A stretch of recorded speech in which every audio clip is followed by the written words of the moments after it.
everyone, hello Bella, and this is Skunk.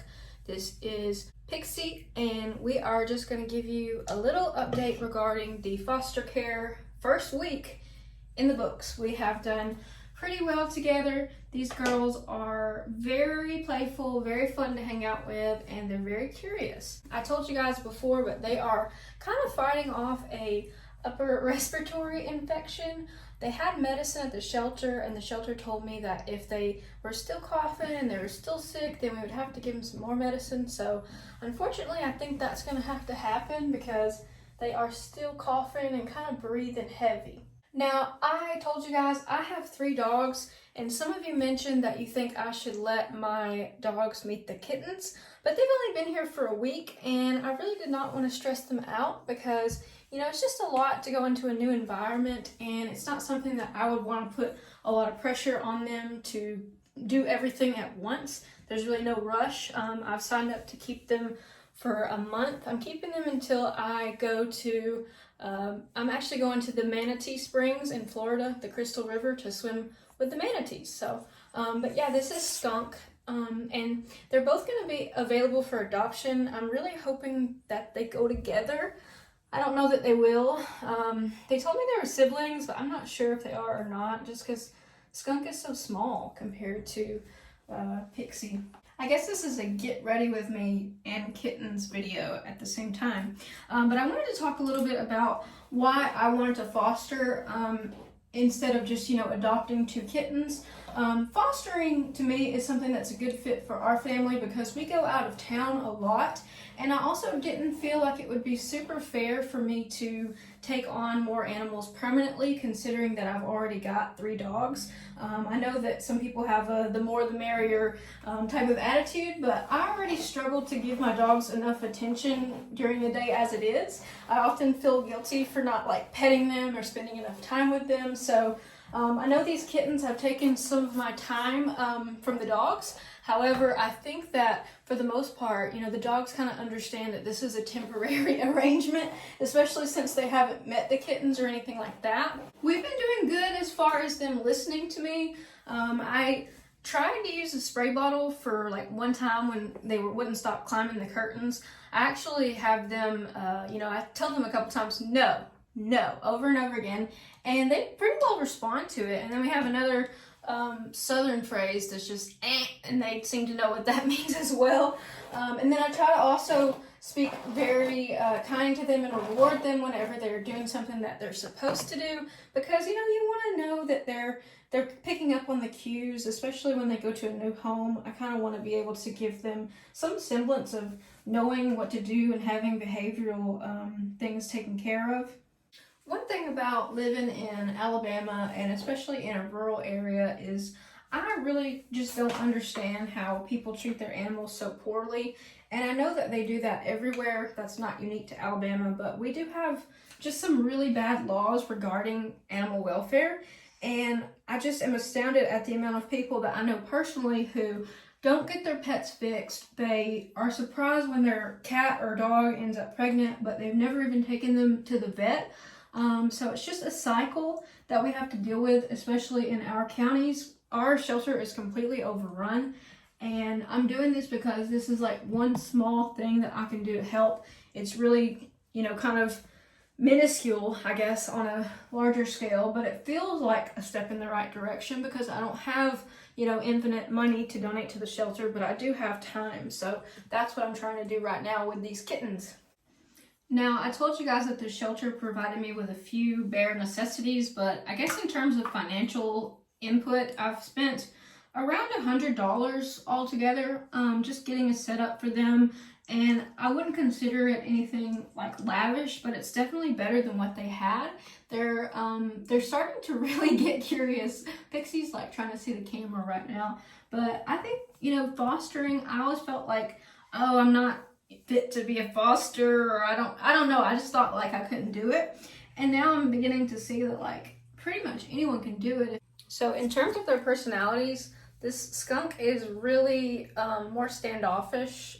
She doesn't like to be held as much, and she really follows Pixie's lead. Pixie seems to be the dominant one in this sisterhood, so I really, try to get Skunk off on her own when I can, because I want her to be okay if she winds up getting adopted by someone else, because it's going to break my heart if they get separated. But honestly, I may not even know, what winds up happening to them. I'm not sure, how much information I'll get, and all I can really do is try to set them up for the best possible life that they could have. So, where are you going?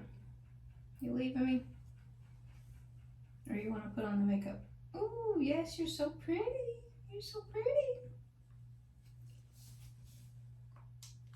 The first couple of days that they were at the house, I really questioned whether or not I was like cut out for it, because I was like, I am not used to the litter box situation, but a lot of you commented and told me that like kitten poop smells worse than like any other thing, and that if your kitten is sick, then it can cause it to smell even worse. So I was a little bit relieved to know that that's not going to go on forever. I'm certainly to the point where I'm not going to say I'm getting used to it, but I'm familiar with what's going to happen every day when I clean out the litter box. So I guess that's something that I've been able to tackle and, get over. I guess one thing I also was like worried about is like, will they like me? I know that's such a human thing, but like we all want to be loved and accepted. And I feel for the most part that they enjoy being here and that they're relatively comfortable, and that, I'm doing everything I can to keep them happy and keep them to the point of, they're nourished, they're getting well from their infection, and today they're just exploring a bathtub. And I keep asking her, why did you get in there if you want to get back out? But she's licking the water now. That's gross. Come on, get out of there. Skunk is Skunk, it's okay. No big deal. Also, I thought that all of those things where cats knock things over was kind of like, I don't know, maybe a little bit of an exaggeration. But I've had my phone knocked over and my glasses knocked over, my cup knocked over. Everything I have has been knocked over, so it's kind of funny. Also, I could see how it would be annoying after a little while, but hey, we're doing the best we can. We're learning together, and we're trying to, I guess, get these girls ready to go wherever it is that they're going to be going for the rest of their life, hopefully. Another thing that really surprised me was how this one, Pixie, is always trying to go to water. So if I turn on the sink, or she was just in the bathtub a second ago, she really likes to be around water. What are you doing? Huh?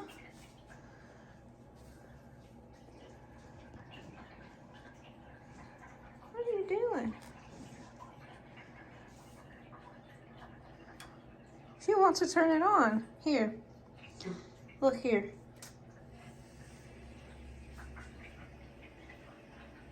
Were you coming to wear eyeliner? Let me put it on you.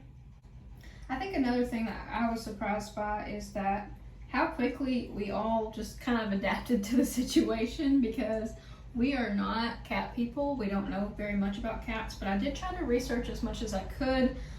Sorry, my washer and dryer is very loud. It goes off for like 5 minutes, like it's just trying to destroy my entire laundry room. But how quickly we were just able to kind of roll with it and just say, you know what, this is happening. We're all doing this. It's actually going to work. So I'm really pleased with our progress. We went from them not knowing me at all to kind of trusting me. I think you kind of trust me a little bit. At least you deal with me. You tolerate me, don't you? And say my dogs are just, they don't know what to think about it. They're kind of jealous, and my little dog, who's really codependent with me, he cries at the door when he hears me talking to them. So I'm just kind of like, I'm having to give him extra attention on top of giving them attention on top of working. So I will not lie and say that like it's easy, because it's very time consuming.